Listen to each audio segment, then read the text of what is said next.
Hello, Filas. So I hope you're doing great. While I was feeling exhausted last whole week, and last week was wild because of the work which I'm doing right now in my job. So things are new and it's tough for me to understand all these things. But the job is not that boring. It's quite opposite. It's really exciting.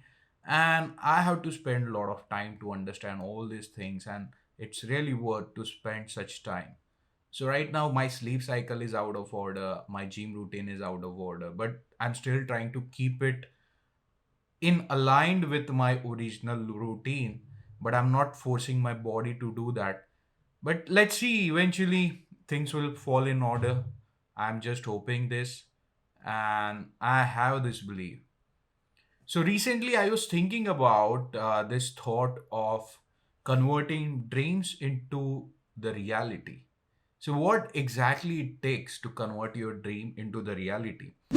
So, I have realized after reading a lot of books and after seeing a lot of people's talk and also doing introspection about how our dreams eventually gets into reality from my personal experience, key ingredient is our ability to take an action.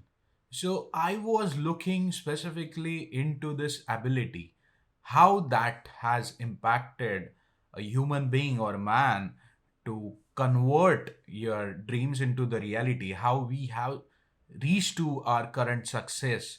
So I came across this book by Robert Moore and his archetype framework, which is called as King, Warrior, Magician, and Lover. So within these four archetypes, what he emphasizes that we should know all these archetypes to make our life uh, with enrichment and to make our life smoother. So if we focus on this warrior archetype, so what does this warrior archetype mean? So basically, if I have to summarize this warrior archetype, I would say that it consists of the ability to take actions. So, to understand this warrior archetype, we need to understand the traits which this warrior archetype is associated with.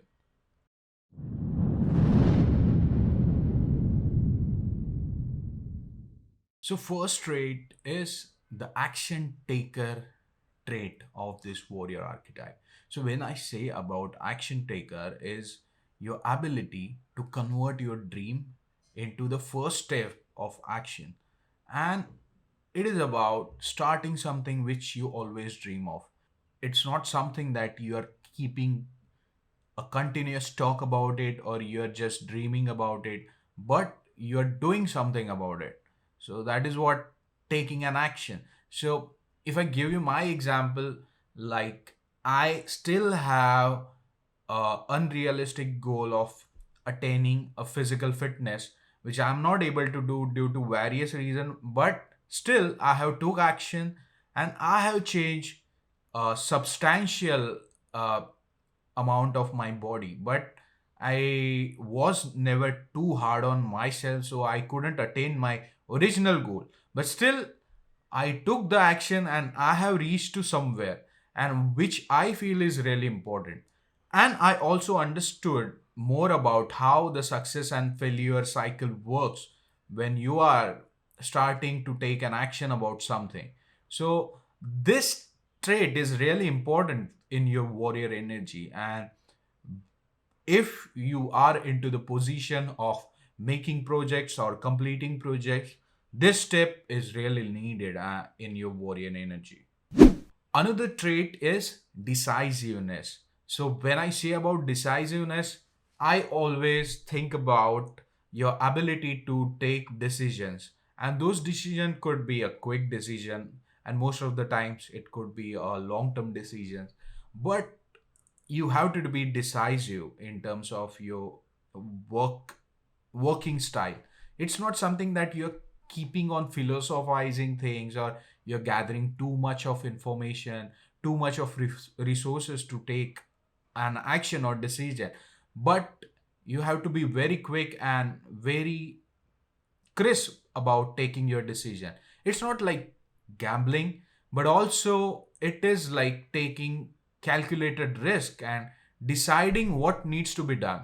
So decisiveness works along with this action taker trait, and those are two real important traits a man should possess. Then comes a personal accountability. So, personal accountability is you decide your goal, your path, and you decide to take an action, and you also take an action. You take the first step, but now you have to be accountable of all your action. It's not something that anything goes wrong, you will put a blame on other people.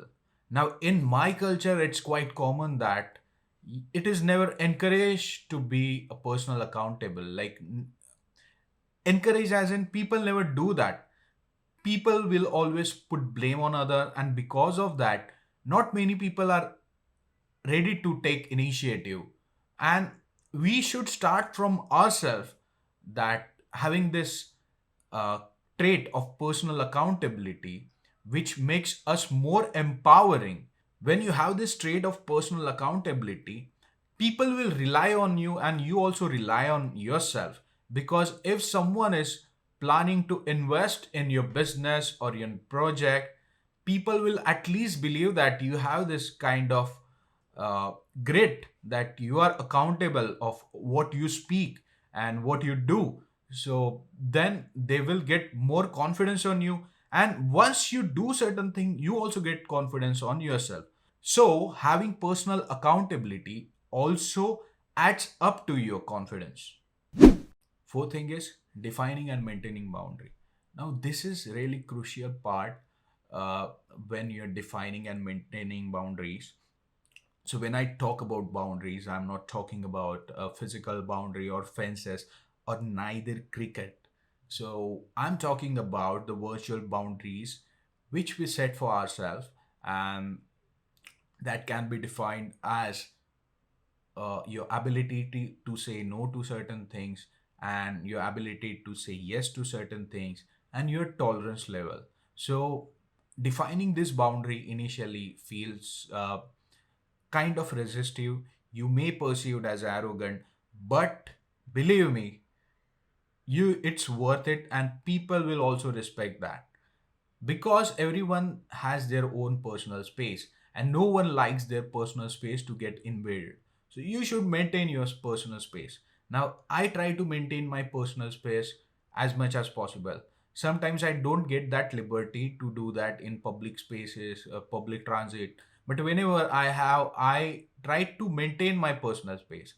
But in my culture, if you believe, like people don't have this idea of personal space. And once you start maintaining these boundaries, then you will also get that humility, and you also respect other people's personal space. Now uh, you, like if you don't like that someone is taking your personal time, you will also don't like to take someone's time. Now final and fifth part is self control, and this is really important part. So when you're cultivating self control, you are not falling the prey of indulgence. Now indulgence could be of any form: consuming things, or getting into this autopilot mode which is set by you, or the processes. Now there are certain times you have to carry on with certain things, but you should be aware, but you shouldn't eat the comfort food without you know any limit. It should be moderated. And if you lose this ability of self control, you will become like a puppet. Like people will try to use you as a puppet. Now that is what is happening. Like if you see the consumerism, like the companies, they are trying to sell you bullshit. And even if I talk about me, I'm also falling prey of all this bullshit. So the important thing is to be aware of these pitfalls, and uh, we should have some limit on that, and that limit we can only put is by putting ourselves into this self control mode. Also when you have this self control, other things cannot provoke you. So any content or any people, they cannot provoke you for something to do any action, because you already have the self control. You have that awareness of taking any action which is against your will or which is against your set of values. So I feel that self control is the greatest skill which one can ever have. So these are all skills which are necessary to cultivate your warrior energy. And these are the skills which we also need to balance when we are cultivating. So sometimes we get too much serious, and uh, you know uh, we develop these traits into the extremity, and which can becomes dangerous, and we have to be aware of that. So so this warrior energy is like a sheathed sword. So once you have it, you have to keep it protected and use it whenever it is necessary. So that was all about it. Thanks for watching my video and thanks for your time. I'll keep on posting such videos, and if you have any feedback, please also let me know.